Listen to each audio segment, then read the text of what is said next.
আসসালামু আলাইকুম রহমতুল্লাহ।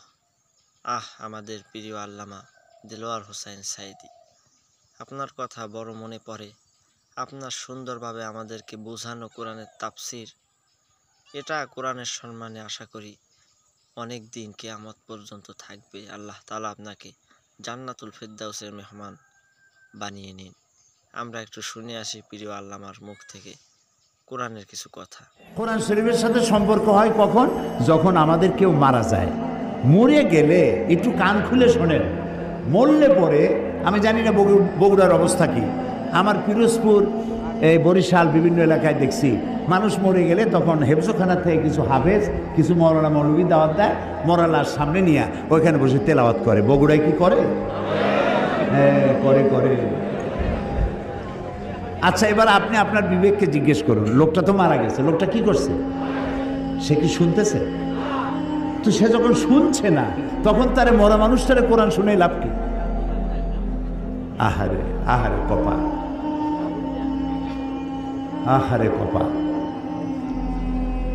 মরা মানুষকে কোরআন শোনায় লাভ নাই। আল্লাহর নবী বলেছেন, মুমূর্ষ ব্যক্তির কাছে বসে কেউ যদি সূরা ইয়াসিন তেলাওয়াত করে, তাহলে আল্লাহ রাব্বুল আলামিন মুমূর্ষ ব্যক্তির মৃত্যুর আযাবকে কমাইয়া দিবে। তো যখন মরতে পড়ছিল সেই সময় পড়েন নাই, ছেলেটারে কোরআন শিখান নাই, মেয়েটারে কোরআন শিখান নাই, বউতেও জানেন না, নিজেও জানেন না। মরে গেছেন, মৌলভী সাহেবদের ভাড়া, মৌলভী সাহেবদেরকে আনিয়া, ভাড়া বললাম না, শব্দটা বেয়াদবি হয়ে যাবে, তাদেরকে নিয়ে আসছেন, আনার পরে ওনারা তেলাওয়াত করলেন। এখন বোঝেন ওরা তো ছাত্র মানুষ, হেফজোখানা থেকে 20 জন ছাত্র নিয়ে আসছেন, ছাত্র ছোট মানুষ।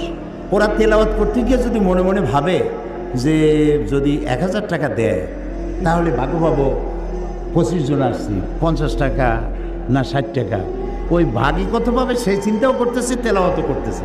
তো সে যখন ভাগে পাবে কত এই চিন্তা করে তেলাওয়াত করতেছে, আল্লাহর কসম কোনো সওয়াব হবে না।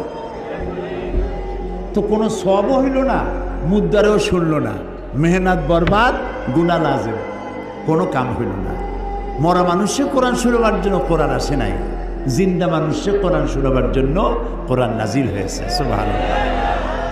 তাহলে 2 নম্বরের ভুল করছি, কোরআনটা বিশুদ্ধ তেলাওয়াত করি নেই, কোরআনটা বুঝি নেই। এর ব্যাখ্যা আমি সামনে গিয়ে দেবো, আমি ভূমিকার কথা বলে শেষ করতেছি। মহান আল্লাহ তাআলা আপনাকে জান্নাতুল ফিরদাউসের উচ্চ মাকাম দান করুন। নাওয়ারাল্লাহু মারকাদাহু ওয়া জাআলাল জান্নাতা মাসওয়াহু। আসসালামু আলাইকুম ওয়া রাহমাতুল্লাহ।